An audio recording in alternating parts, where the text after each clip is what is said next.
So I changed up my camera, and that is a problem. But I'd made some changes to my camera, but did not do them here, so bear with me. We listen to the pleasant Scarlet Hollow background music. So yeah, so the plan here is, besides I gotta have my ditchlings visible. Yeah, I was basically Puka and Tapao convinced me to try going without the filter for a couple of reasons. What? I totally updated the...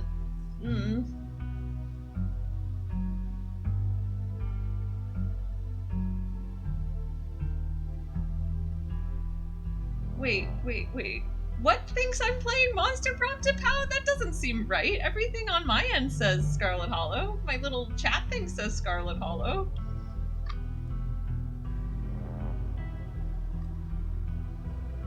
Okay. Maybe it was just still showing from before, and anyway. Gosh, I should have done the thing with the camera before I started, but it's too late for coulda, woulda, shouldas. And we also have to just, you know, make this a little... Wait, why is this now doing... Ah, what is happening?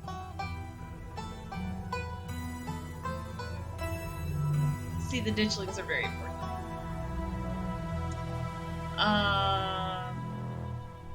Though I think maybe we will get rid of that ditchling so that the text will not be interrupted. Okay. Totally planned. Don't know what you're talking about. Definitely did not just forget to do this. Okay, that should work, I think. I'm a little off-center, but it's so that I can share the camera with the that way. The ditchling friend. Yeah. Okay. So, as it says on the title, now that it has updated for Tapao, start. I am starting a brand new run. I've decided to go with one of my classic old internet names. Crap, I didn't think of a city name. City names are hard.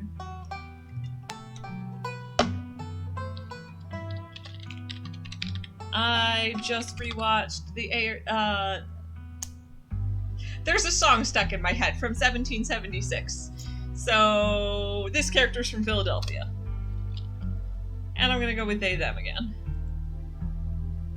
And we're gonna be, as it says, powerful build, because one of the points of this new run is to check out all the updates. And powerful build apparently got a lot of updates. And the other one we're doing is Keen Eye.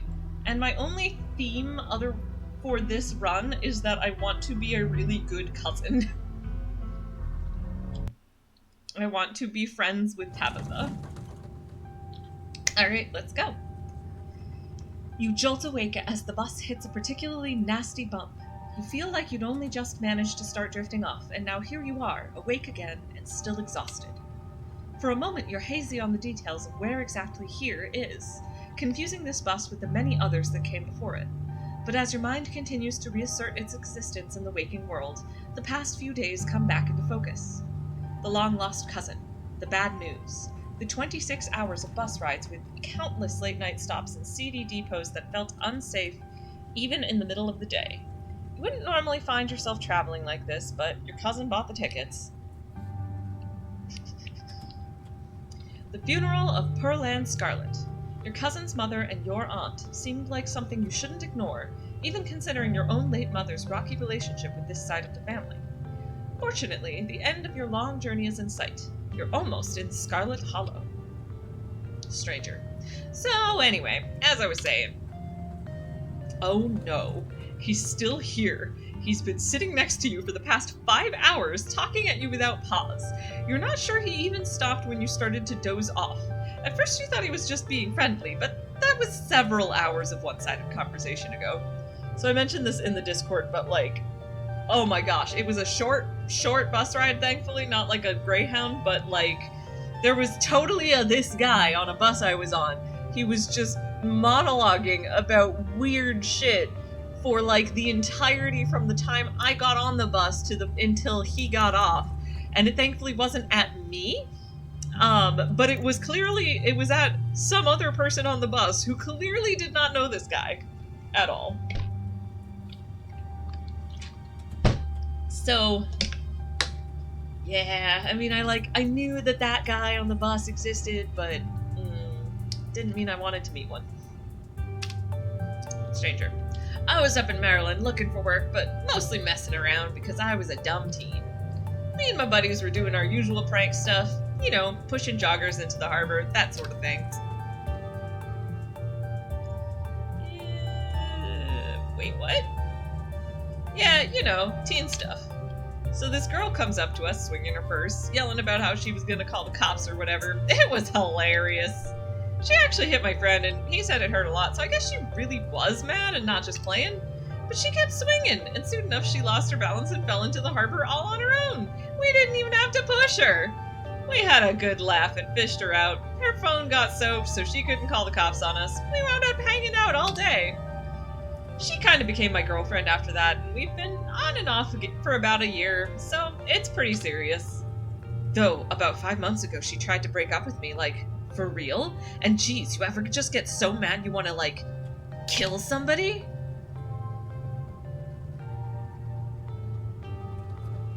I've never wanted to kill anyone.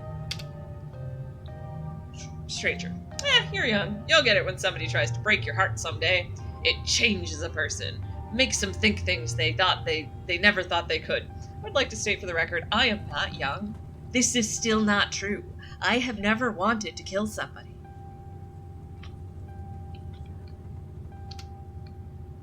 Ha! I honestly could have killed that woman.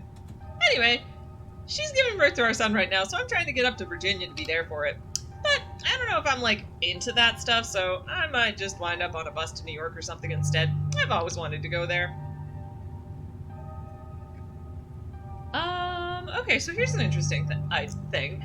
I can either, leverage the intimidation of my powerful build to tell him to get his freaking act together and be there for the kid, or I can use Kenai to be like, to convince him to leave.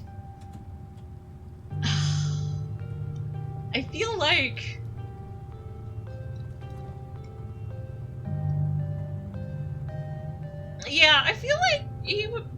that woman and that kid would be better off without him in their life, so I'm gonna go Kenai. Rowan. You were so worked up by the thought of losing her that you wanted to kill her, but now that she's giving birth to a child you created together, you're planning to run off? Even if you love her, think about whether that love is strong enough that you'll be able to handle raising a kid together. Think about how your actions are going to impact his life and whether removing yourself would be better for them in the long run. Stranger. Huh, yeah. Good stuff to think about. Anyway, where did you say you were headed?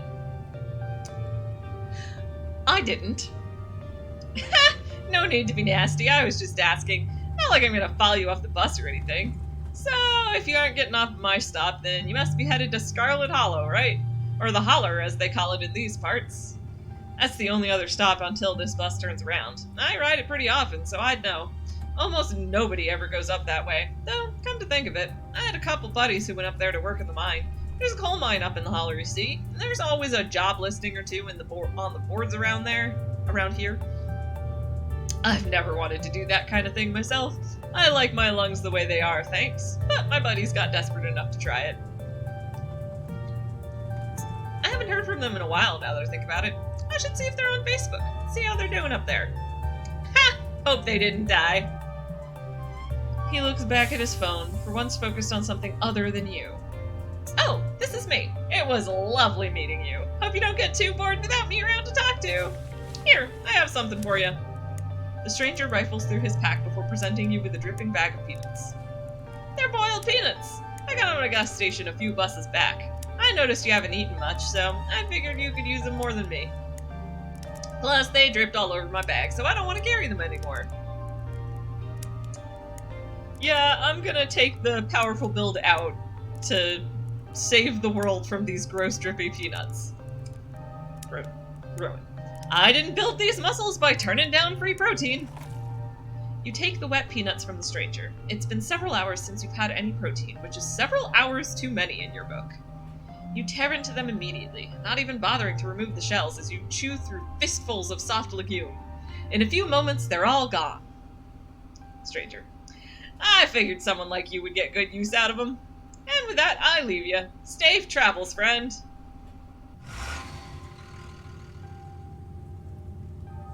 And just like that, the stranger is gone.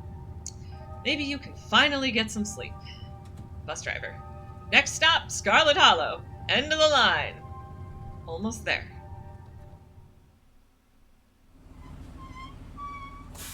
The bus finally comes to a stop, its brakes squealing as it deposits you in front of the Scarlet Hollow bus station.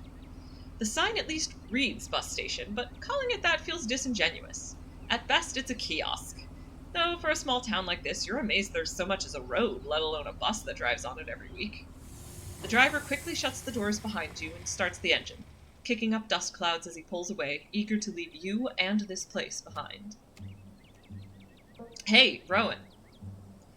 You instantly recognize the worn young woman from the few public photos on her Facebook page. She's your cousin, Tabitha, and she looks annoyed to be here.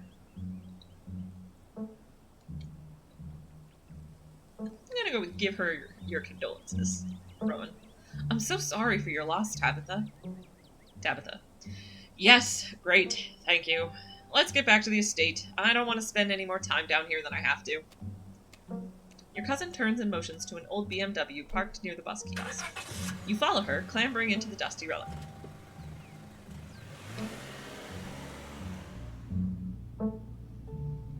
It doesn't take much driving before the only signs of civilization are the car you're in and the road you're on. Tabitha maintains an icy silence as she focuses on the road.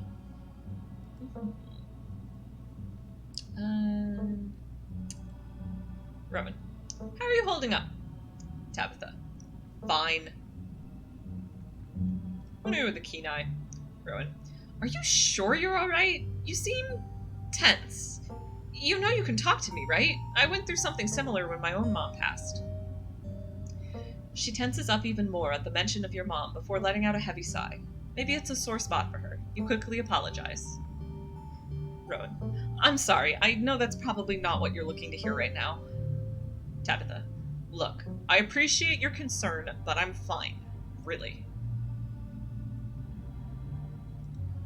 Rowan. So, the funeral. It's on Sunday, right? Tabitha. Yep, like I told you.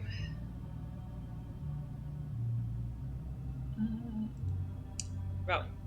Do you need any help planning? If you ever need help with errands or scheduling, feel free to ask. I know this stuff isn't easy. Tabitha. It's actually been fine. Just needed the coffin and somebody to dig a hole. Rowan. I can't believe we've never actually met before this. Tabitha. You have your mom to thank for that. Or had, I guess. Rowan. I'm sorry, but is there bad blood between us? All I know is my mom left and she was mad at this side of the family, but I don't know much besides that. Your cousin stares straight ahead, her expression icy. You decide to sit in silence with your cousin as the car eases up the steep mountain road. And here it is, the Scarlet Estate. Though it had seen better days, its crumbling elegance is not lost on you, someone used to cramped apartments in gray cities. Your mother told you about this place many times before she passed, always with an anger burning beneath her words. The faded majesty you once imagined doesn't quite compare with what's in front of you, a jarring blend of opulence and ruin. As you stare at it perched on the crumbling cliffside, you can't help but feel like it's something that should have been left to rot a long, long time ago. You're hit with a blast of dusty air as you step across the threshold and into the foyer. Everything in this room has been here for much longer than you've been alive, each object cemented in place with layers of dust and cobwebs.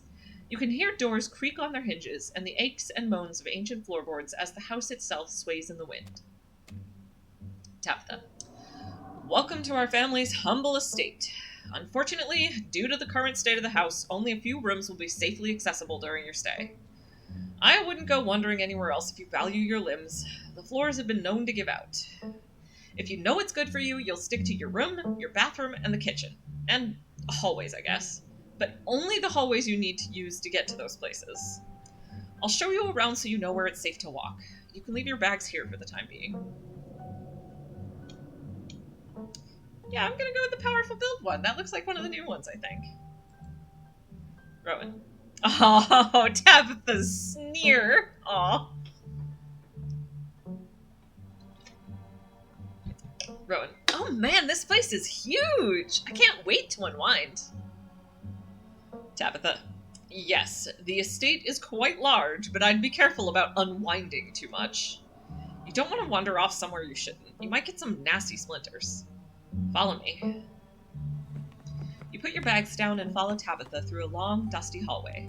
She delicately steps over holes and tears in the floor, and you do your best to trace her steps. Tabitha. Kitchen. On Wednesdays, a woman from town comes in and does the cleaning. Her name is Janie. I wouldn't recommend socializing with her. She'll talk your ear off. If you need any food, there's fixings for peanut butter and jelly.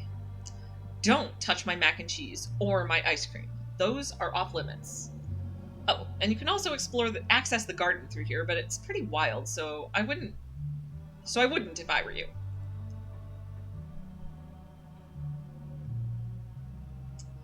I'm gonna go with awesome. I love PB&J. How'd you know it was one of my favorites? That smile can't be real. Tabitha. I didn't, but good for you.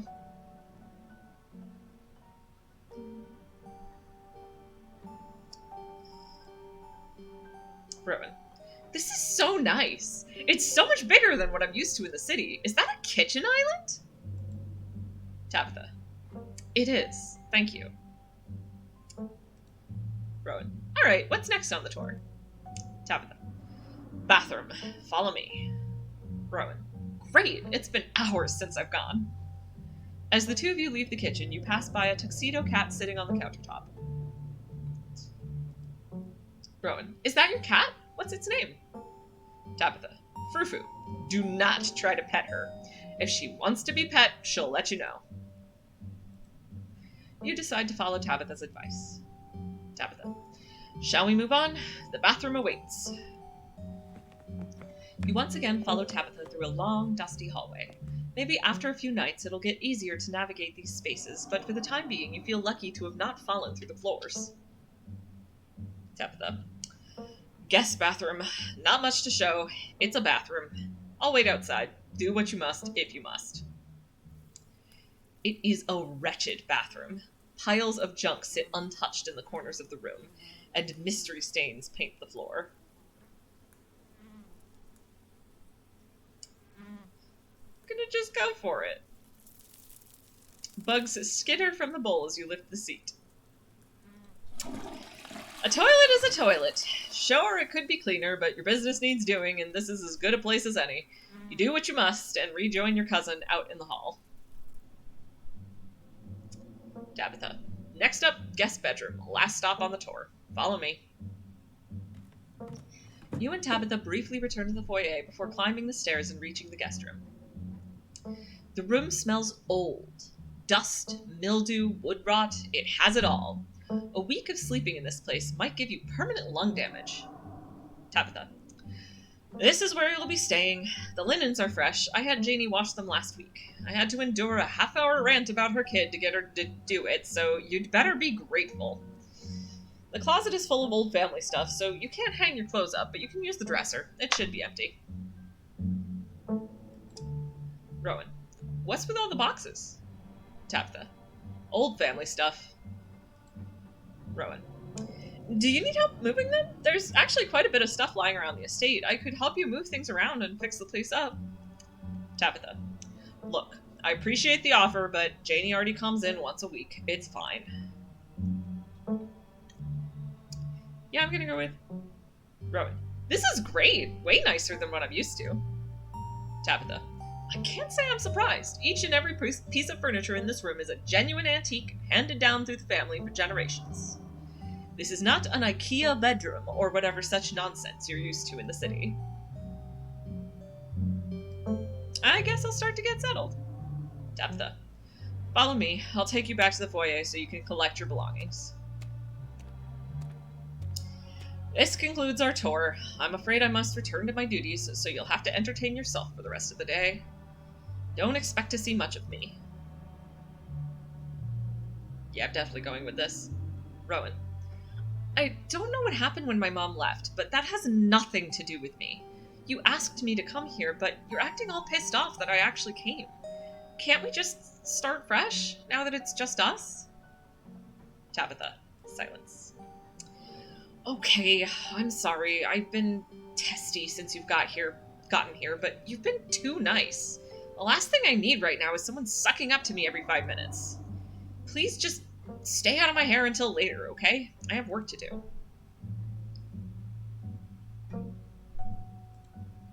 Rowan. Alright, I won't keep you, but we should hang out when you get back. Tabitha. We'll see. There's a lot that needs to get done this week. Your cousin leaves through the front door. And now it's just you. You and this sprawling, decrepit estate. Honestly, I'm gonna skip, like, everything, like, the PB&J, the settle into your room, and the forbidden... I'm not going to the forbidden wings of the estate because I'm trying to be a good cousin. Although I love that already Tabitha's like, you're too nice. And I'm like, I was just trying to be normal friendly.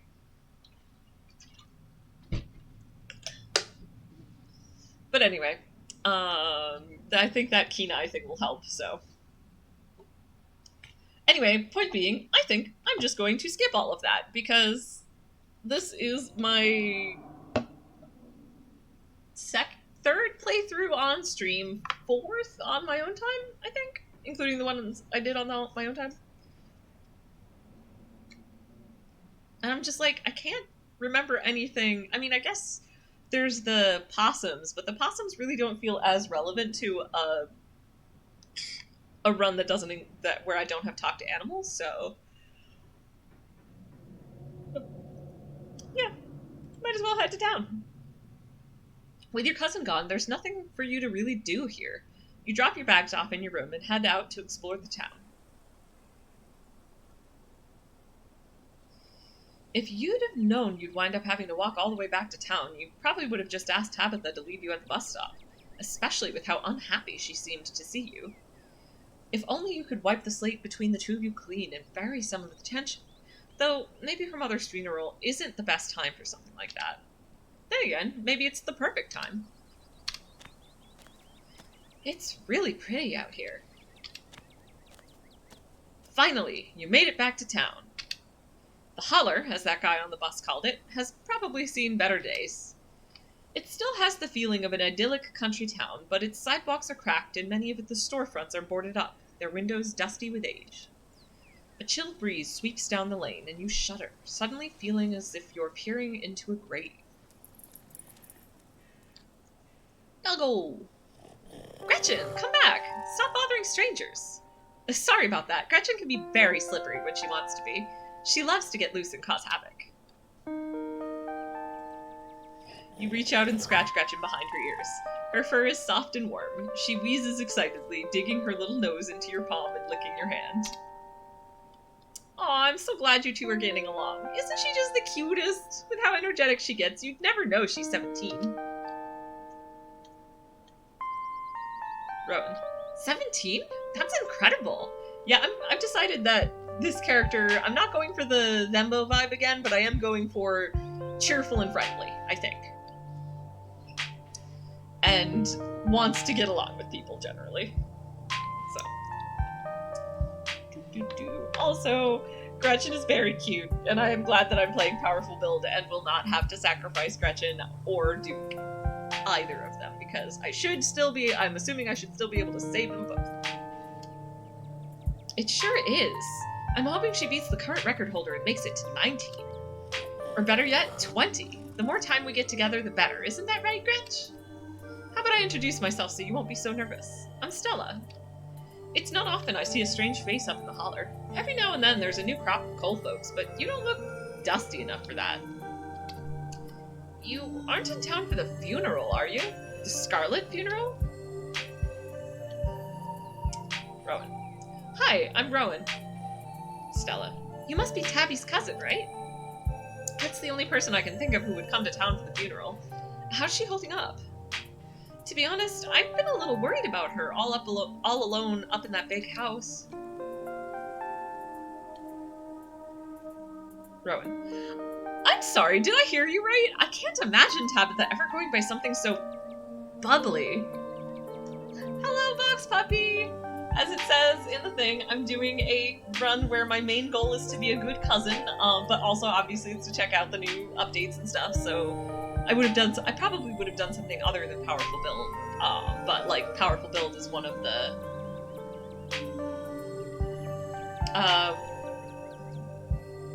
stabby as in Stella and Tabby. That took me a second to like catch up on. But yes, I would definitely, like, to me, part of being a good cousin is to get Stella and Tabitha back together because they seem like they still really care about each other. So, 100%. I think Stabby as a ship name for them is really adorable, and this is totally a Stabby run. Stella. She did back when I knew her better. It's been a while. I hope she's okay. I'm gonna go with the Kenai. Yay.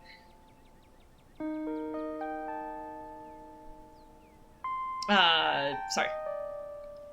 Rowan. I don't think she's doing too well. She's been icy, sure, but it feels like she's putting it on as a front. Also, when Tapao, when you say you want to get to that new bit of content, they didn't, like, did they...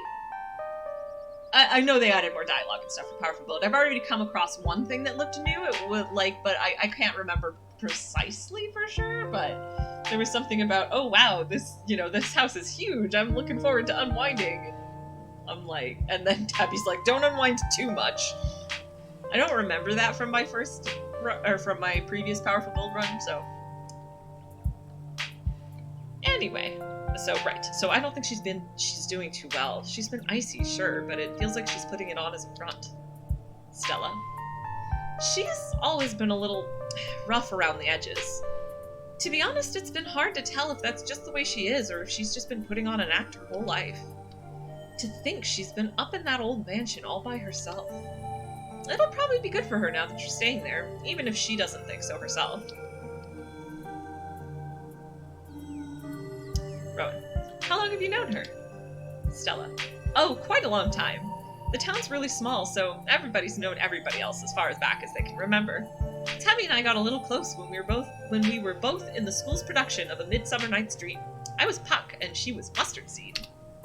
As you might have expected, she was more than a little prickly, but I managed to soften her up a bit in the end. But then she graduated, and that was that. Oh, if you just got to town, you must be starving. I was just on my way to the diner for a coffee, and they've got amazing biscuits. My treat. The pleasant aroma of greasy breakfast food hangs heavy in the air. In contrast with the empty, lifeless atmosphere of the family estate, the diner is filled with the comforting din of human life. All of which grinds to a sudden halt as the patrons realize that a stranger has entered the establishment.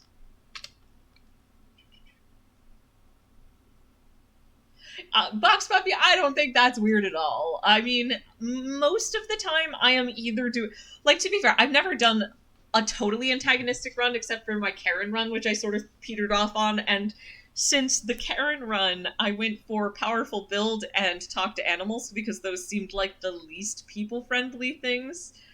And I am starting to debate if I want to actually stream my Karen run instead, because I was a little hesitant about, like, I was, like, feeling a little, like, I feel a little guilty about doing a stream in which I am actively and intentionally taking the asshole answers, because that's very, very much not something I usually do.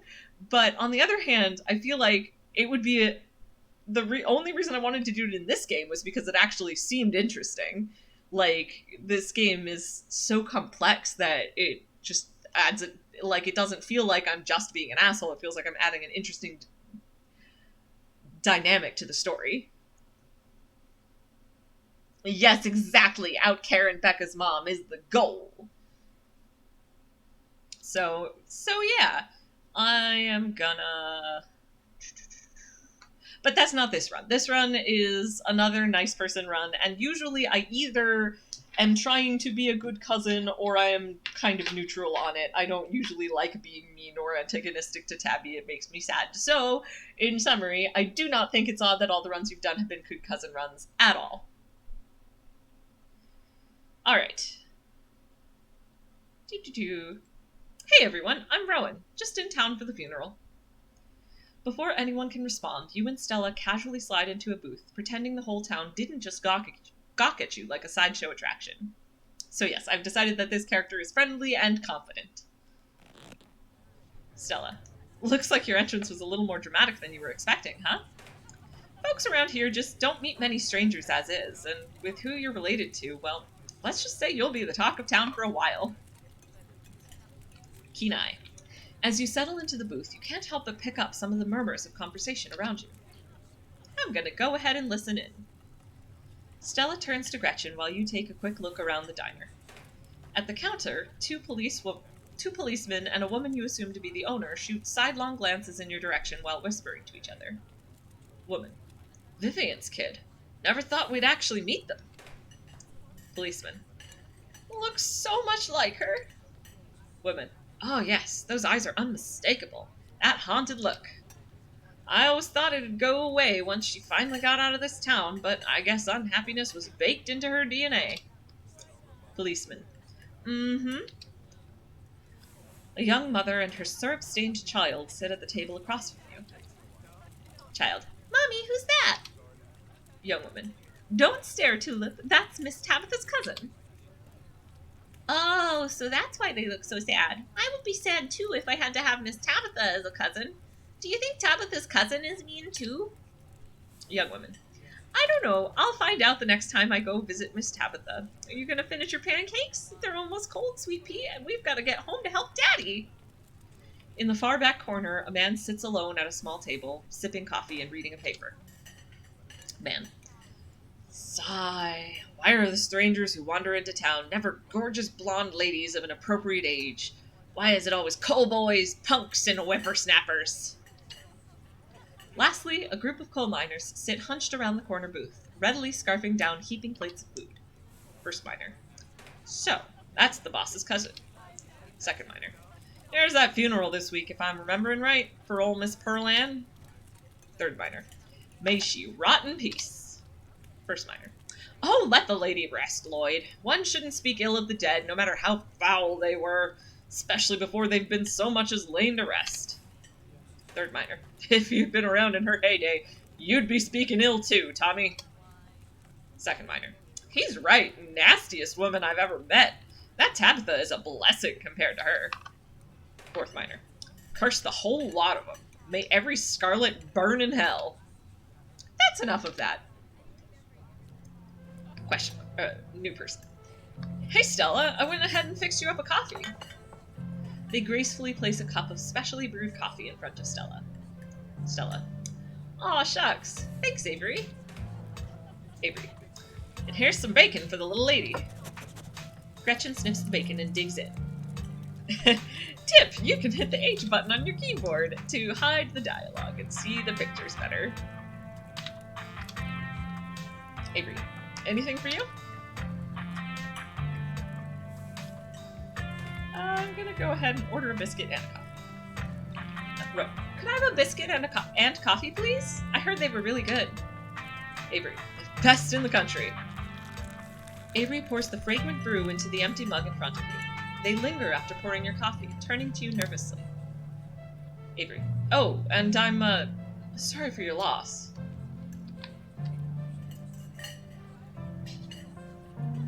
Oh, sorry, I'm just... Box Puppy, sorry, I'm just catching up with your chat. If you have the hot trait, they mentioned how they wear the look well. Nice. Finished my first non-Booksmart run, Tabby did the sacrifice. The amount of no-no-nos that came out of me made my friend John laugh. Also got said Fred Pendant hooked on the game, streamed it for him, and now he has the game. Nice! I like it. This is a fun game to get other people into. I mean, like, see, also, I had never even heard of it until I saw Tapao playing it, and then I was like, okay, yeah, no, I gotta buy this right now. Anyway, Avery. Oh, and I'm, sorry for your loss. Before you have the chance to respond, they're gone. Stella. Glad you took my advice with the biscuit. You won't regret it. Anyway, the funeral's not till Sunday, right? That gives you quite a bit of time to slum around town. I'm trying to think if there are any cool events going on this week. There's always the reading adventure at the library, which is supposed to be for little kids, but I do it every month anyway. Oh, and I'm pretty sure Avery's throwing a party Saturday night, so that's a fun thing to look forward to. And there's the weekly Sunday potluck. That should be right after the funeral, too, so it'll be a special occasion. I'm gonna go with Rowan. Sounds neat. Maybe I'll check some of these things out. Tapao, I mean, you're not wrong. And also, see you soon. Stella. Anyway, those are all the big events I can think of. As for the day-to-day, any idea how you want to kill time for the rest of the week? Oh man, these are both really good. Do you have something in mind? Because it seems like you do, or I'd love to hit some good hiking trails. Yeah, I'm gonna go with the powerful build.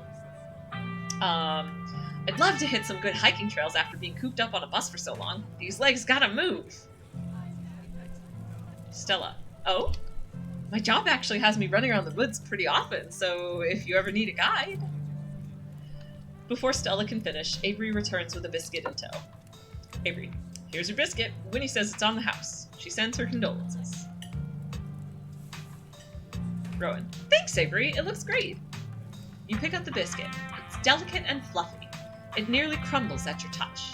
Buttery warmth emanates from its surface. You take a bite. It melts in your mouth as if it was nothing but butter suspended in a thin matrix of dough. Truly, this is a perfect biscuit. Rowan. Whoa, this is a really good biscuit. Wow. Stella. I'm so glad you like it. Avery lingers at the table for a moment. Avery. So, has Stella mentioned she's famous? Stella.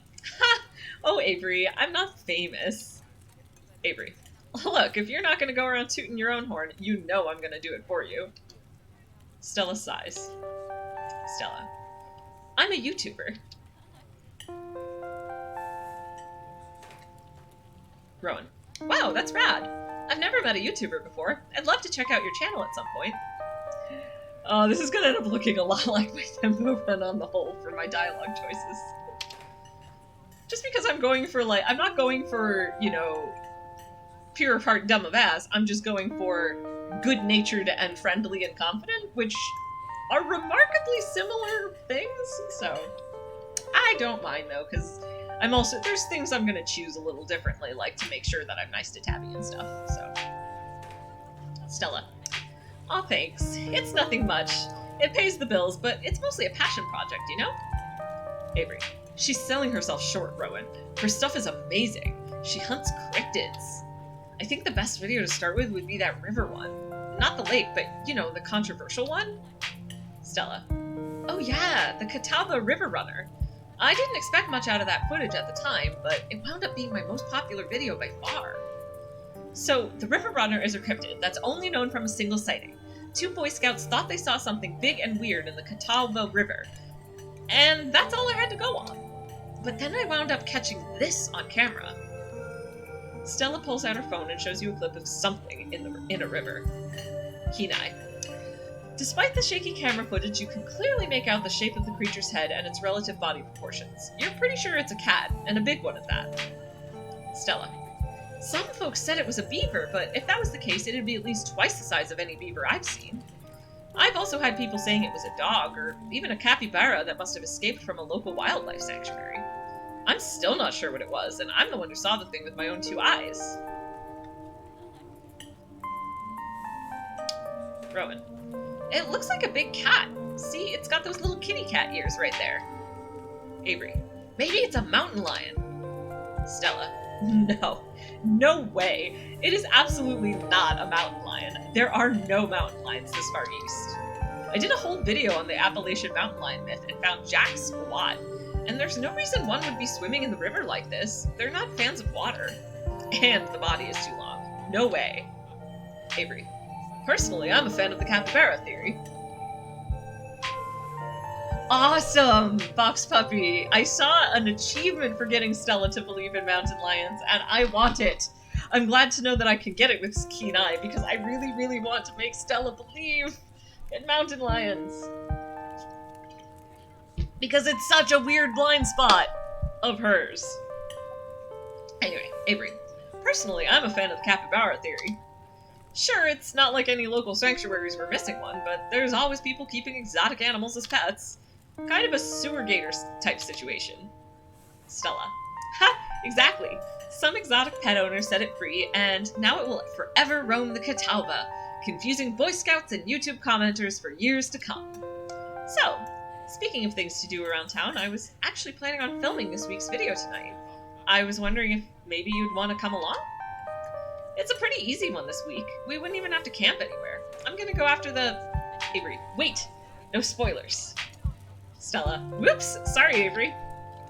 Avery. It's okay, I should probably get back to it instead of standing around chatting with friends. See you all around. Stella. Now that the coast is clear, I'm going after Skunk Ape.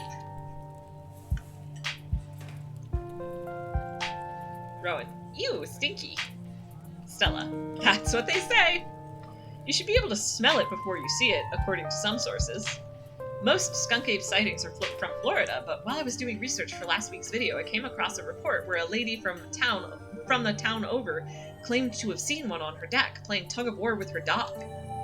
And as I leave no stone unturned, I decided it was worth investigating. Stella. So what do you say? Want to tag along? Hold the camera for me while I narrate against a darkening sky? That sort of thing? Yeah, sure. Rowan. Heck yeah! I'd been hoping you'd ask since the moment I heard cryptids. I live for the thrill. Oh my god!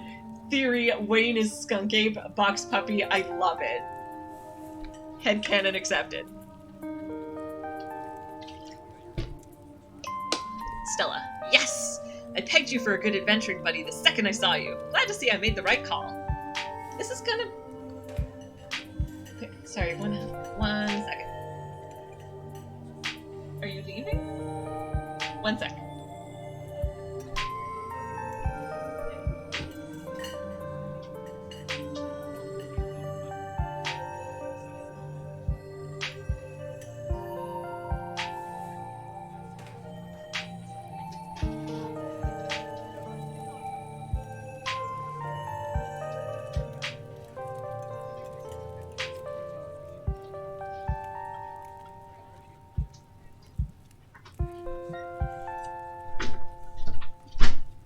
Sorry for the interruption. I forgot, my husband was just letting me know that he was leaving for a Moonfall watch party, which he can go right ahead and go do on his own, because I am not... He's super into super bad movies, and I am not so much, so he is off on his own for that one. But anyway, Stella. This is going to be a lot of fun. I actually started the channel with a couple buddies of mine back in middle school, so it'll be kind of like a blast from the past. Me and Kanika and Rose, running around in the woods, flipping over rocks and bothering... Did I say Rose? Sorry, I meant to say Reese. Me and Kanika and Reese, running around in the woods, flipping over rocks and bothering salamanders. Our videos were terrible, but we had a lot of fun, and that's all that mattered to us. Of course, now I'm just imagining Rose as the gender-swapped Reese. Stella. You know, that gets me thinking. I wonder if they'd be down to come along with us. Get the old gang back together. Though, I guess Kanika has to close out the general store tonight, so I'm pretty sure she's a no-go. But Reese, I think there's a decent chance we could get him to come out of his hiding hole, if he's up for it. Do you mind if I make a quick call? Stella pulls out her phone and dials it, waiting while it rings. Stella. Reese! Dude, what's up? Feels like it's been forever. Oh man, I'm sorry to hear that. Do you want me to come by, or... Okay, if you're really sure, but if you change your mind... Oh, I was just calling to ask if you wanted to come out to the woods tonight. I met somebody cool in town today. They're Tabitha's cousin. I know. Yeah, just here for the week. Anyway, we're going out to look for skunk ape. We could take the easier trails if that would help. Dang, man. That sounds awful. I hope you take it easy tonight. I'll swing by sometime this week and we can have a more low-key hang. How's that? Yeah, I'll bring them. Talk to you soon. Bye, bud. Looks like it's just you and me, pal. Rowan. Is he okay? Stella. He's not feeling well, that's all. He's had a lot going on in the past, gosh, 10 years or so? But I feel like it's gotten a lot worse recently. I can't remember the last time I saw him leave his house. Oh well, it's not my place to talk about, really. I just got a little excited thinking about having him along again. He's hilarious. You'd love him. We should swing by his place sometime this week. Rowan. That'd be nice. I'd love to meet your friends. Stella. Awesome. I'll make it happen. He's definitely the trickier one to meet. Kanika is much easier to track down since she's at the general store basically every day. But friendship can wait. We've got a skunk ape to hunt. So we should probably head out if we want to make it up the mountain before it's too dark. Come on, let's blow this popsicle stand. You pause before getting up. Maybe it's time to make a good first impression. I'm gonna go ahead and leave a generous tip. You reach into your pocket and pull out a crumpled $5 bill. You know it's a bit more than one would expect to get from such a short dining experience, but you might as well share the wealth while you've got it. You smooth out the bill before placing it on the table inconspicuously. Stella. Oh, that's awesome of you. Avery will appreciate that, I'm sure. Stella turns to leave the diner with you following close behind.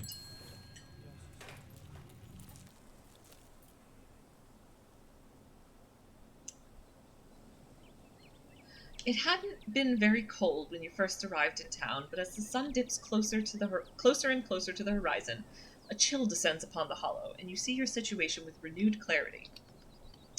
You're in a new place, far from civilization and the people you know, following someone you just met into a dark forest in search of monsters.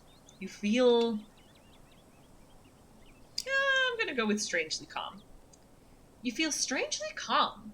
The setting sun paints beautiful colors in the sky. Fresh air fills your lungs, and pleasant songs of crickets trill around you as the night descends. This is where you're supposed to be, with Stella by your side, a sweet smile on her face, and Gretchen plodding along in front without a care in the world. That dialogue, or that narration sounded a bit flirtier than I intended, but that's fine. There's still plenty of time to backtrack on that. Very important to me to hook up Stella and Tabby, at least for this run. I have one run where I am romancing Stella, and in every other run, I really would prefer for Stella and Tabby to get together. Stella. Gotta love this brisk... Oh, actually, I should say, get back together. Important clarification. Anyway, Stella. Gotta love this brisk fall weather. This past summer was the hottest on record. Since last year, at least. You know how it is these days. Each summer is the hottest yet until the next summer, which always finds a way to be so much worse. It's just nice to feel a chill in the air and see the leaves change, like normalcy is restored, if only for a moment. Sorry if that was a bit of a bummer. We should talk about something more fun, like skunk apes. I'm gonna just ask the two happier ones, yeah. Do you ever hunt things that aren't cryptids? You know, like ghosts, demons, werewolves, that sort of thing? Stella. Yeah, for sure. I used to go after all sorts of spooky stuff. I never had much luck, though, especially when it came to ghosts. Back when I first started doing solo videos, I'd go into all sorts of old, abandoned buildings, hoping I'd stumble across some sort of activity. But nothing ever happened. It was always just me and my camera in an old house, getting worked up over a gust of wind or a creaky floorboard.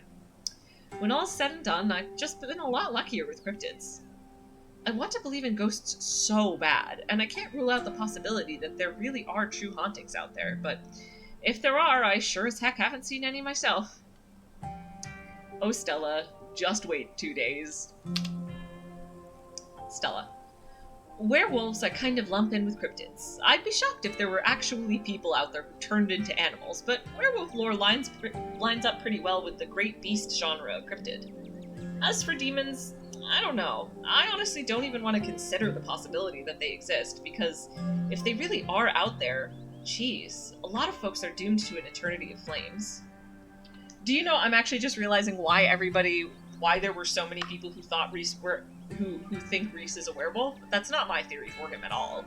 But, you know, we've got ghosts, we've got probably demons, and so it wouldn't be too much of a stretch to also have werewolves. Stella. So let's just hope all of that's bunk, am I right? Rowan. What do you think about aliens?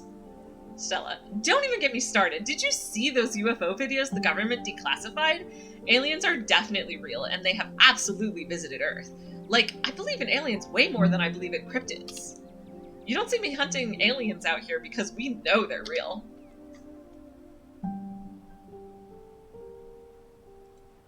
Rowan. Heck yes, aliens are real!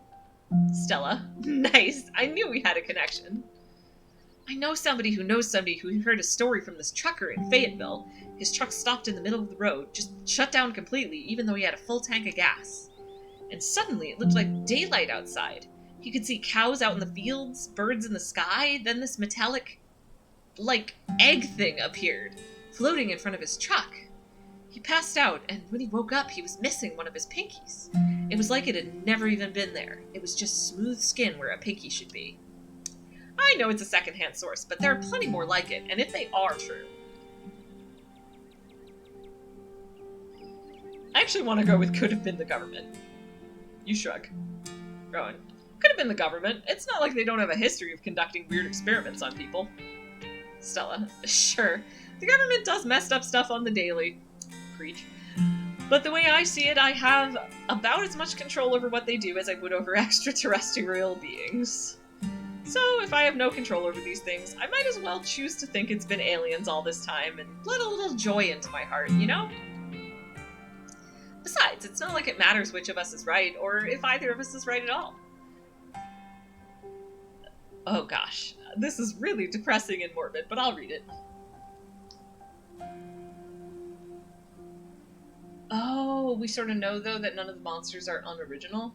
Do you mean like they're all unique monsters? Because, I mean, I will say, that ghost was clearly a ghost.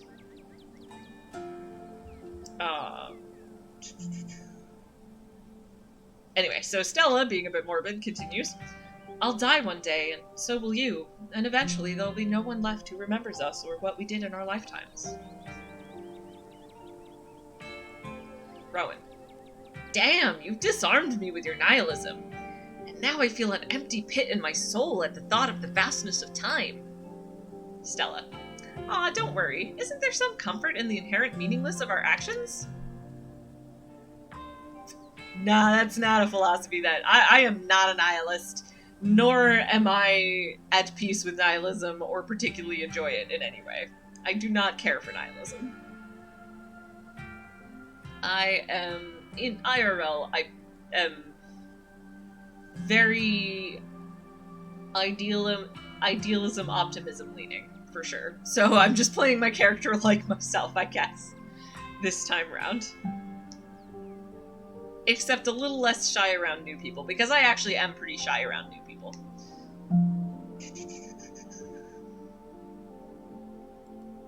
Rowan. What's the weirdest thing you've seen out here? Other than anything cryptid related, of course. Stella. Oh gosh, that's a good one. Let me think. Well, there's always the deer I saw stealing baby birds out of a nest and eating them. That was pretty messed up. But I think most people know about that these days. I've seen tons of videos of other deer doing it, so I'm not sure if it counts as weird anymore. Oh, Tetanus Lake. That's definitely the weirdest. It was a 5-foot deep, 30-foot wide pile of old cans and bottles and assorted garbage, with grass and trees growing on it, so you could barely tell it was there until you stepped on it.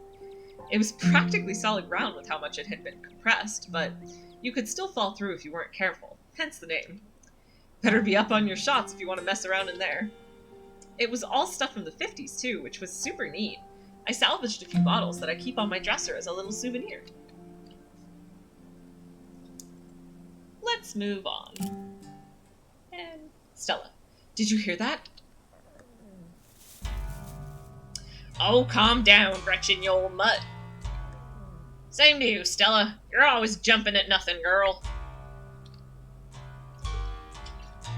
I had a bit more of a growl in his voice when I first did the voice for Duke, but I'm trying to adjust it so that it doesn't hurt my throat as much. Stella. Phew.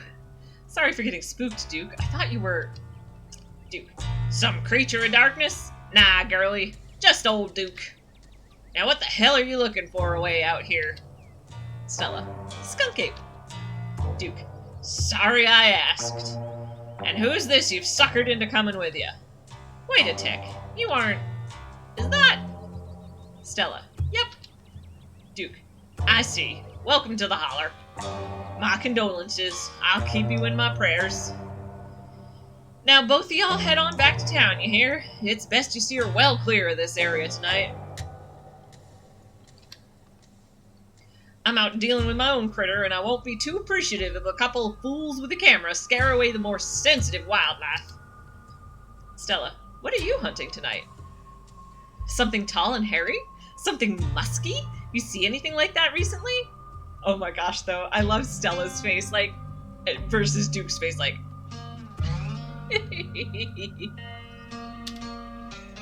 Duke.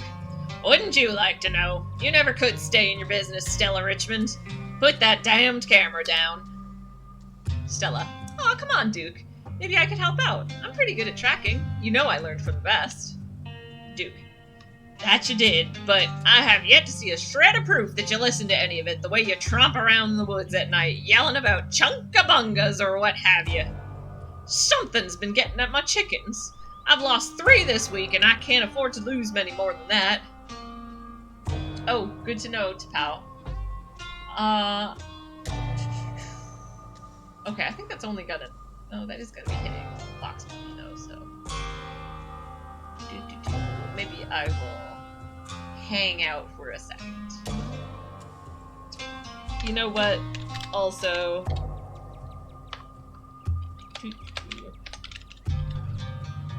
I've been...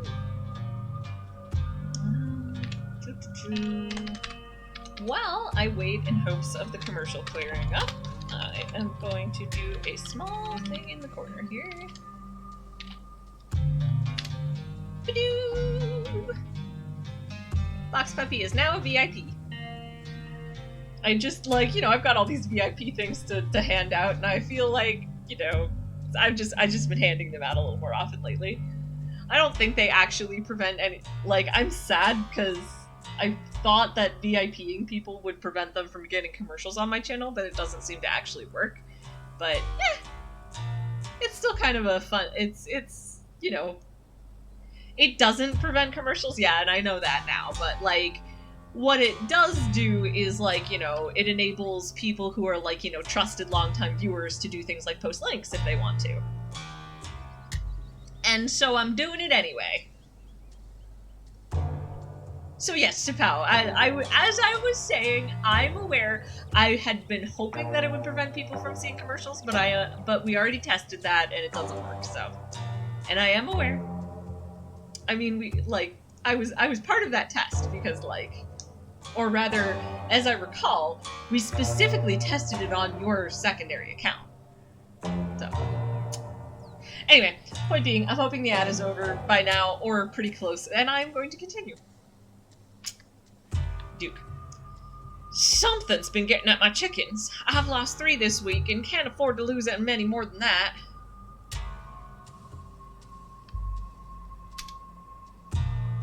Beep. Oops, I'm on the wrong thing. Doo-doo. Stella. I'm so sorry to hear that. But, I wonder if Skunk Ape has a taste for chicken. Duke. Now see, this is why I don't come to you about these things. It ain't no skunk ape, whatever the hell that is. I know exactly what this is, but I know you won't believe me if I tell you. Stella. Oh, Duke, you don't think it's... Duke. I do, actually. It's those damned mountain lions. They're out there, Stella. I don't care what your little investigation turned up. You haven't been out in these woods as long as I have. Those sons of bitches are sneaky. Of course you wouldn't find any in one night of tracking. And I know for a fact that's what's been getting at my chickens. It couldn't be anything else. Stella.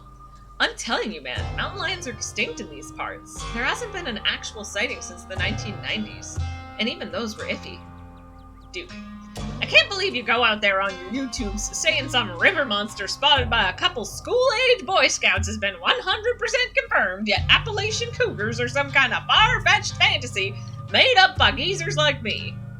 You made me look like a fool. I read those comments people were posting on your video, and they were calling me all kinds of names just for seeing things with my own eyes that I know to be true. Stella. I'm sorry, Duke. I didn't mean to sick anybody on you. I just don't think it's plausible. Duke. You'll eat those words when I come carrying a mountain lion corpse out of those woods at dawn. And if you two don't want a face full of buckshot, I suggest you run home and stay out of the woods tonight.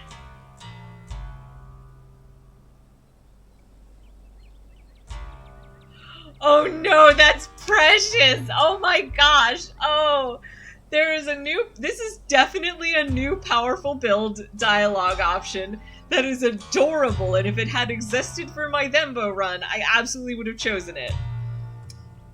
Powerful build, try to bond over sports. So you're a Duke man. I've met some pretty passionate sports fans, but I've never met someone named after a team. That's fucking Precious. Like, it's a little too stupid. It's a little too leaning into that himbo vibe for my current run, but like, oh my gosh, it's Precious, and I love it, and I'm so happy they added it. Because I was really hoping that when the update was like, okay, we've added a bunch of new dialogue options for Powerful Build, I'm like, yes, hopefully leaning into that himbo energy, and it turns out so far, yes! Exactly that. I'm gonna go ahead. Duke is a totally not named after the sports team, and I am darn well aware of that. I'm gonna not butt in, cause, like, yeah, I think Rowan is gonna just be like, this feels like a you guys problem. I'm kind of the outsider here, so. You stand awkwardly by as the two continue to argue. Stella. Duke, you're just wasting your time. Give us just one night out there to see what we can find, and I'm sure we can get to the bottom of this. Duke. Yeah, right. You'll get some shaky footage of a raccoon and claim it's a heretofore unknown creature that has hate ray vision or some nonsense.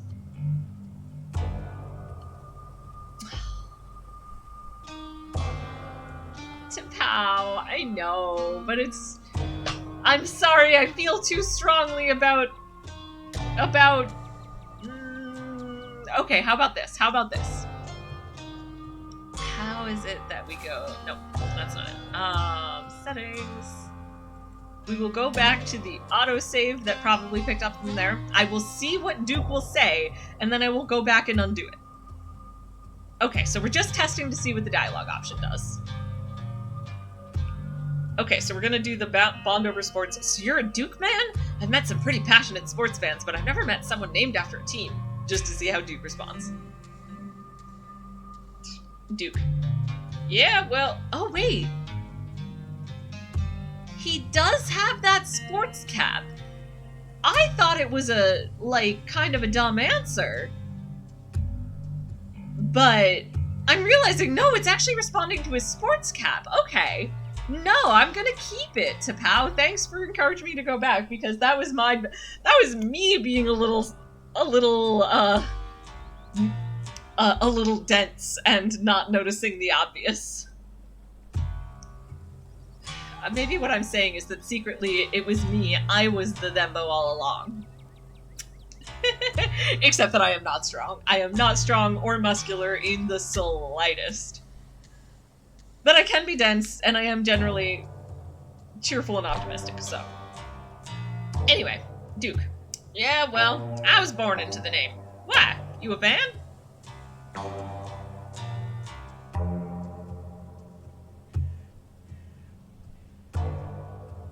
Yeah, no, I'm gonna go with, heck yeah I am. Go Devils.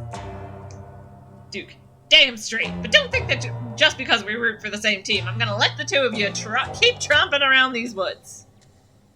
Stella. All right, Rowan. There's no need to cause Duke any more hassle. Let's head out. We can come back some other time. Duke. Glad you're finally seeing some sense, Stella. You two run along now and stay safe.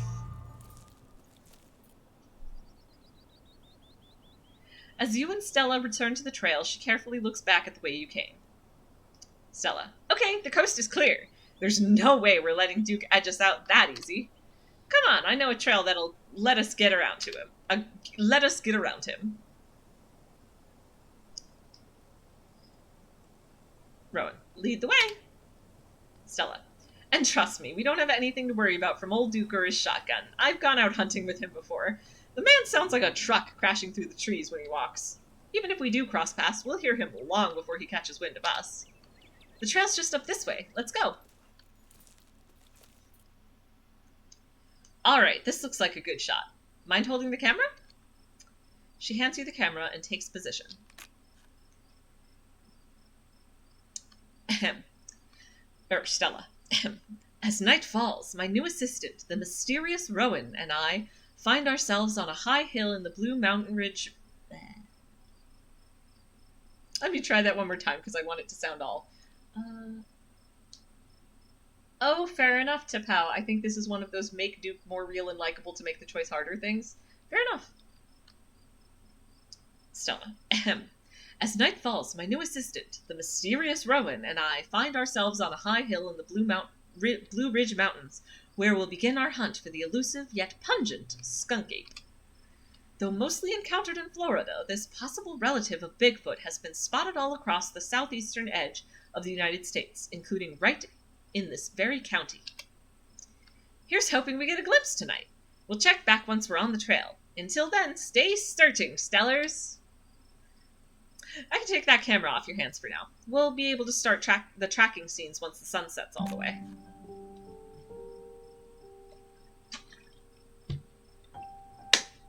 Stella. In the meantime, we get to take in all this beautiful scenery. It's gorgeous out here, don't you think? Oh man, I'm doing it! I'm doing it! Rowan. It's been so long since I've had a hiking buddy who could keep pace with me. Stella. Oh, is this the start of a friendly rivalry I'm sensing? I'll have you know this is my casual hiking pace. Gotta watch out for Gretchen's poor little bones. Aw, this is cute. Box puppy. Oh, it's so it.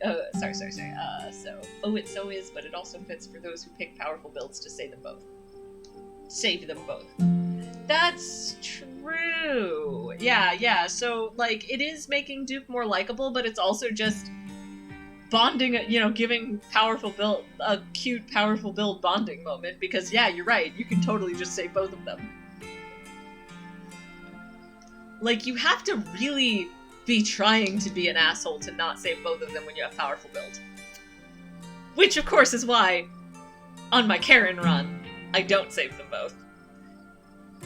But, well, we'll see. Like I said, we'll see if I stream that. If I stream it, I'll probably do that as my late night one. Alright. Also, I am loving this because Stella, I seem to recall that one of Stella's traits is, like, Stella has the powerful build trait as well. But, okay, T'Pau, that's fair in hindsight, yes. I mean, that's like me not, like... See, also, like...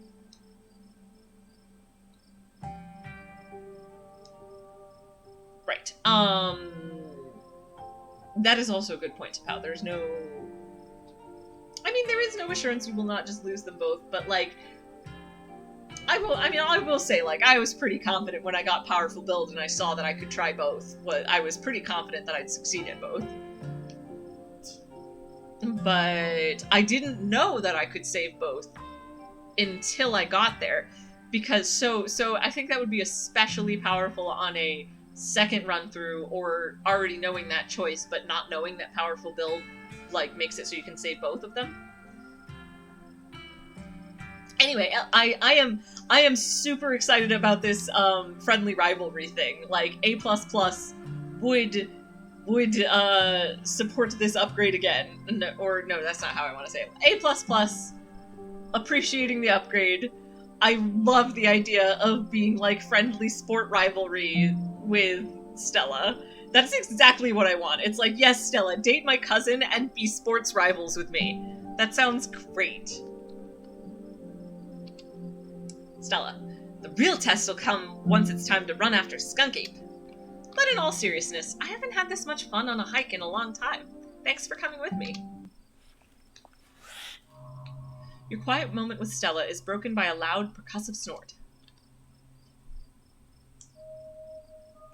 I'm sorry, I will never not find Death Has Come For Me at Last, Goodbye Cruel World to be funny. I can't remember if that one was there before, so let's try it out. Rowan, get behind me, quick! Stella, ha! You don't have to jump in to protect me. That's just the sound deer make when they want to warn the rest of their herd about big, scary predators like us. Let's check it out. As you and Stella hear the footfalls of animals retreating into the woods, she reaches for her flashlight. Oh, oops. I totally missed that. A single deer remains behind, staring down the beam of light while Gretchen whines and pulls at her harness. And then it's gone. Stella. Jeez, Gretchen, calm down. You're gonna hurt yourself. She cannot handle deer. When she gets like this, I usually have to pick her up and hold her. She has a bad habit of slipping her harness when she wants to go after something. You're too much of a potato, and they don't make harnesses to fit potatoes, do they? Rowan. There was something wrong with that deer. Did you see its face? Stella. Now that you mention it, there was something a little off. I'd bet it was an abscess, maybe a tumor. It's not like wild animals can get those taken care of, so they just get bigger and bigger. Poor thing. But there's not much we can do about it. Rowan. Why do you bring Gretchen out here with you? She doesn't seem like the safest choice for a hiking companion. Stella. I actually find her to be quite the opposite. Sure, she wants to chase stuff, but I usually let her when I'm not on one of my cryptid hunts, so I can't hold that against her. I'm just happy she's still so feisty, even at her age. Pugs aren't exactly known for their good health, but here she is, running around in the woods at 17. And I feel like the fresh mountain air and exercise have helped a lot in that regard. You defy the laws of nature, don't you, Gretch? Yeah, I guess I'll go for this. I don't really like any of these options totally for this, but, like, you both start Yes! Oh, you both start dragging Tabby out for walks in the woods so she can get out without being around too many people. I love that headcanon because it's like Tabby. Because if, assuming I succeed in being the best cousin and being super good friends with Tabby, and she starts dating Stella again, it's like, yeah, she comes out with her two favorite people in the world and has some getting out and not having to be overwhelmed by people she either doesn't know or doesn't like. That is perfect. I love it, Fox Puppy. Alright, Rowan. That got my heart rate up. I am so ready for the hunt. Stella. Same for me. How's about we take a quick snack break to fuel up, and then we get right into the night's activities? I've got all the best trail snacks. As you settle down to rest, Stella breaks open a bag of assorted snacks. I'm gonna take one of everything. You grab as much as you can. Your body is a temple, and its priest demands offerings. Stella. Ha! Somebody's hungry, huh? I'm glad you're having such a good time with my food. You look at Stella in response, your mouth full of delicious snacks. There will be time for conversation when you're finished, but for now, you eat. You and Stella settle down on an overlook, snacks in hand, as the quiet sounds of evening wildlife wash over you. Gretchen gnaws a stick, distracted for the time being. Stella. So, tell me what it's like in Philadelphia. Do you have a house? An apartment? Do you live with family? Roommates? Pets? Tell me what it's like to be Rowan. Ah, man, all of these are like...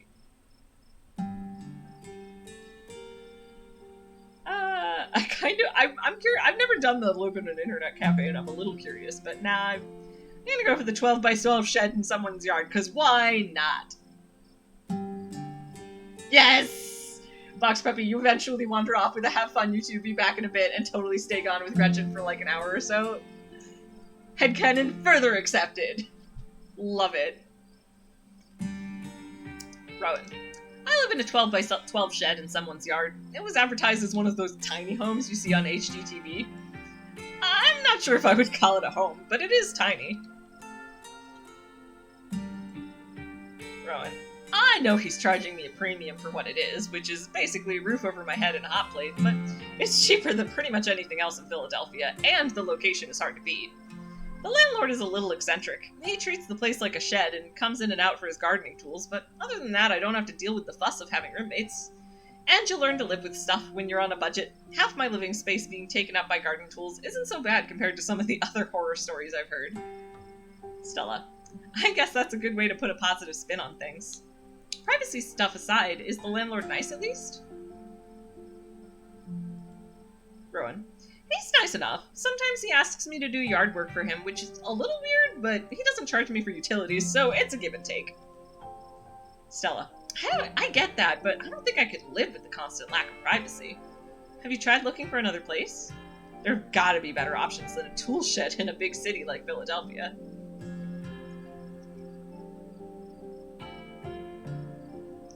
Yeah, I'm gonna go with saving up. Rowan. Oh, I hear you. I've been saving up for something better. Which, to me, is the best reason to be staying in a bad living situation. Is in hopes of finding something better. Or rather, that is not the best reason. Like, I mean, okay, there's plenty of reasons to be living in a bad situation, but like... I'm picky about my living environment, so I would never be able to put up with some of the living situations they're describing here. Stella. Oh yeah? Good for you. So, what do you do for a living? What do I do for a living? Let me see. With service industry. Makes enough sense. Rowan. I work in food service. I'm on my feet all day, getting yelled at for things beyond my control, and I mostly get paid in tips. It's a living. Kenai. For a moment, you think you catch something in the tree line from out of the corner of your eye, but before you can see anything, it's gone. Rowan. I think I saw something out there. Stella. It might be Skunk Ape. Do your best to pretend it isn't watching us. We don't want to scare it off. Rowan. What about you? What's your living situation? Stella. Gretchen and I live in a little house just outside of town. It's actually the house I grew up in, so it has a lot of pleasant memories attached to it, and I'm glad I could keep it in the family. My great-great-grandfather built that house, and he must have done a great job because it's just as sturdy as it's ever been. Kenai. Rowan. Keeping the house in the family? Is it just you there? Stella. Yeah, it's just me and Gretchen. My parents died a few years back. But it's okay. I've done my mourning. Life goes on. And we still get to live in our beautiful family home. Just me and Gretchen. It could be a lot worse. Oh, fair enough, Box Puppy. Oh gosh, I would have been like, now seems like a great time to run an ad break, but it seems to be, the option seems to be grayed out, so never mind. Rowan. What were they like? Did you get along? Stella. They were amazing. Two of the nicest people you'd ever meet. And interesting, too. My dad was a bit of a regional legend among hunters and trappers. He was always out in the woods on the trail of something, and we certainly had some interesting dinners because of him. He had to learn to fend for himself, you see, because his family didn't have much growing up. So he learned how to hunt and trap and got damned good at it. He always made sure I had food, and that I knew how to get it if I ever found myself too far from a grocery store. I could make us a pretty good salad with just what's in this clearing if I had to, though it wouldn't exactly taste great. As for my mom, she was a saint.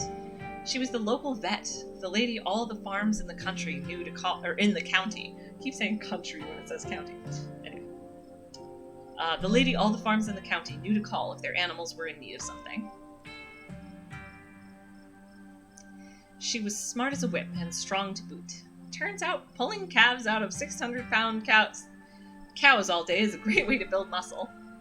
But she was gentle, too. Even the smallest mouse would get the proper care in her hands. I'm sure she's most of the reason Gretchen here is one of the oldest dogs I've ever met. So, yeah, those were my parents. Rowan, I'm sorry for your loss. I don't know what else to say. I'm just so sorry. Stella. That's okay. I know it's weird, especially since we just met today. Stella. Whoa. Stella immediately packs her bag and slings it over her shoulder. Rowan. I could hear all sorts of wildlife just a second ago, and now it's quiet. Stella. You're right, and whatever made that sound is close. Here, hold Gretchen's leash for me, and let's check this out.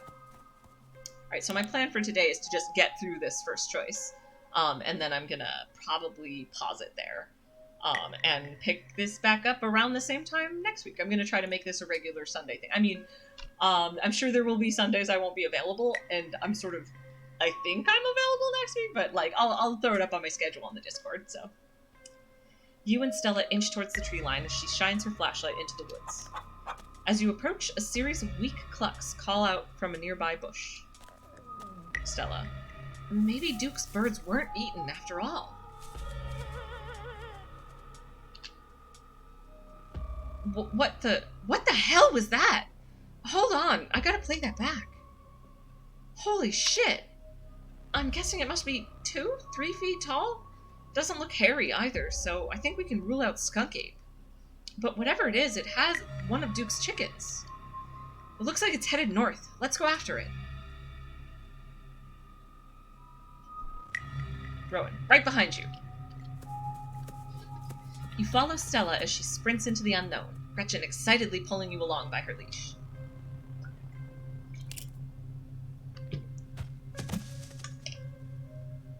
Stella. Oof. Rowan, are you okay? Stella. Ha, yeah, I'm alright. I just tripped on something weird. Oh no! That poor thing. It must have been one of Duke's. Oh Jesus, it's still alive. You move towards Stella to get a closer look at the chicken. Stella. Don't let Gretchen get too close. She'll try to take a bite if you don't stop her. You hold Gretchen's leash close to your chest. She seems nervous, squirming slightly against her harness.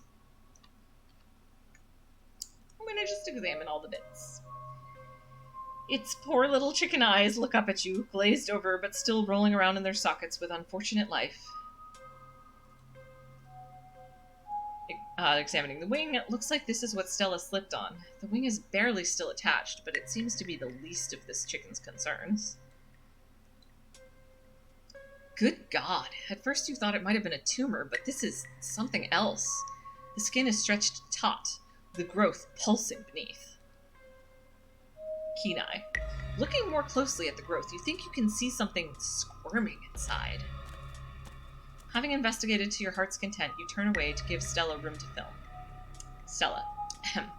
It seems we found one of Duke's chickens, folks, and she's not looking good. I'm hesitant to speculate, but she definitely seems to have some sort of growth under her skin. Could be a tumor, could be something else. Either way, I don't think there's much that can be done for her at this point. Jeez, I'm gonna have to put up some massive content warnings for this video. Stella continues. Hey, do you hear that? Duke. What in the Sam Hill are you two doing out here? Didn't I tell you to? Birdie? Oh, Birdie. What's wrong, darling? Good God. Did y'all see what did this to her?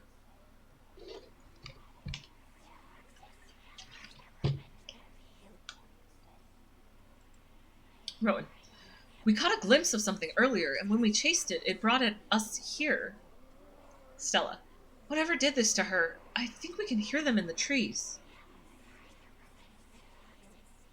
Just gonna, for the ambiance, turn up that volume a bit.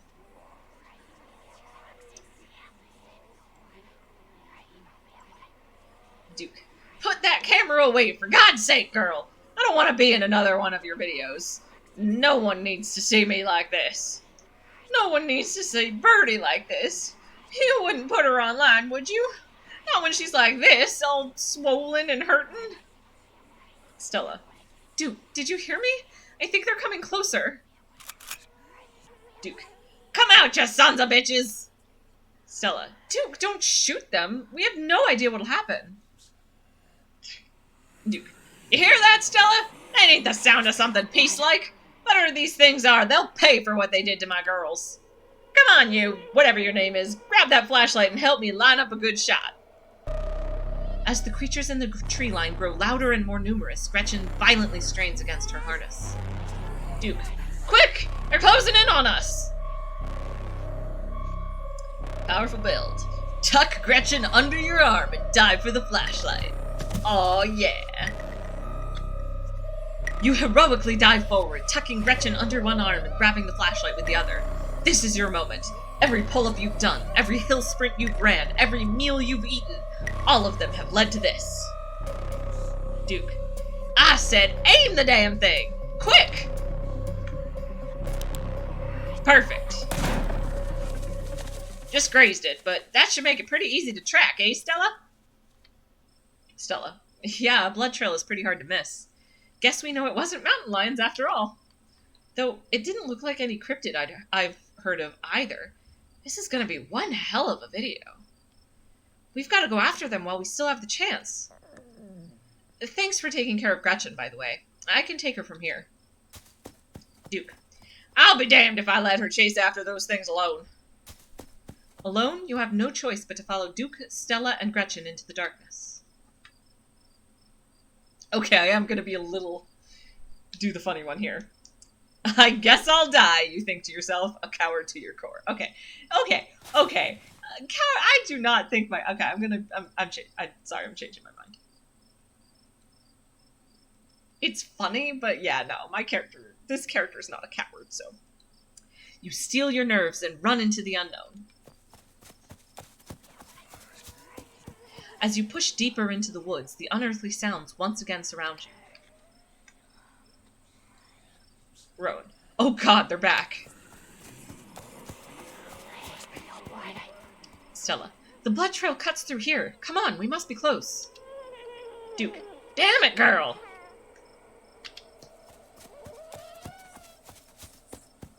Are you trying to get us lost? Slow down! Stella. There's a clearing up ahead. I think I'm gonna be sick. Duke. Lord, that smell!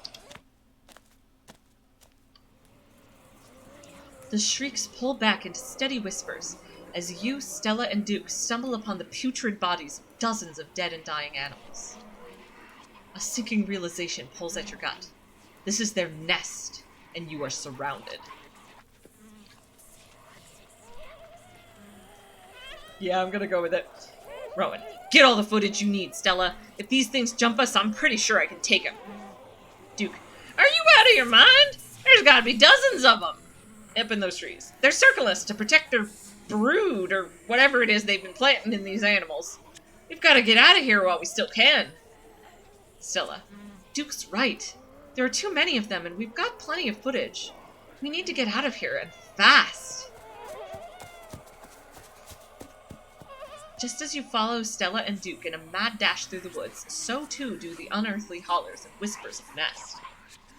In the highest branches of the trees, and down on the forest floor, they're all around you, casually keeping pace with your all-out sprint. Duke. Quick! My truck's down this way! You make it to the road, but 3 of the creatures stand between you and Duke's truck. I'ma clear a path. Rowan. Stay back. You take a single deep breath before propelling yourself towards the creatures. And I'm a punch a ditchling again. As they recoil, you plant a foot firmly in the ground and throw your body towards the abomination to your right, your fist firmly connecting with a powerful haymaker. Its body feels wrong, as if your blow had just collided with a bag of loose organs instead of with a living creature. Yeah, that shot image looked familiar. It's almost... It's these buddies, yeah. Caught by surprise and outmatched by your physical prowess, the creatures leap back and scatter into the woods. You are still the dominant species here. At least for now. Duke, get in the truck and let's get the hell out of here. Stella, Duke, do we have to take the truck back? I can just walk. Those creatures left. I'll be fine. Duke, Stella, now's really not the time. Stella, alright, I can do this. The three of you sit in silence as Duke drives back to town. The ride feels both like an eternity and like nothing at all. Eventually, it's over, and you find yourself outside of Stella's house. Stella, thanks for taking me home, Duke. Duke, anytime, but Jesus, Mary, and Joseph, what were those things? Stella, I have no idea. I've never heard of anything like them, but I got a ton of footage. Nothing really clear, but it's a start. Let me know if anything happens with Birdie, alright? Duke, she's gonna be fine, you hear? I'd better go check in with Bo. He'll be worrying about me. You and your friends stay safe. Looks like those things didn't follow us, but, well, no point in talking about the butts. Just look out for yourselves. Rowan, take care, Duke. Duke, Alright. And this, I think, is where I'm going to call it for this stream. So, I should be back at it next week. So my plan, to be more specific, my plan is to keep with that every other Sunday thing I was doing at 7, so that I can, like, kind of, you know, then raid into John's Sunday night scary streams. But it occurred to me that, so the reason I don't do that on the other every other Sunday is because I have a thing that's specifically at 7. But I was like, you know, I could just do a slightly earlier stream. And so for any day that I don't have some specific unique thing planned, I might... So I'm going to tentatively try for an every Sunday stream of... so it'll just be alternating times. So it'll be like around 4:30 on, you know, this... on the... one on some Sunday, like, so every other Sunday. So one Sunday will be 4:30, and the next Sunday will be around 7 p.m. and then continuing on like that. So maybe 7 or 8 p.m. I think was actually the time. So bit of a time difference, but it'll be in the same sort of Sunday evening period. Oh, cool. So I mean, we'll be glad to have you, Johnny. So yeah, so, you know, obviously for this week, or for the weeks where I have a thing at 7, I need to end by 7, so I will look forward to seeing you at more streams. Anyway, so yeah, like I said, I'm gonna stop here. Gotta, do I have any more blank places? Yeah, here. So we'll call page 3, where my save is gonna go, and, alright, I will take a quick look for...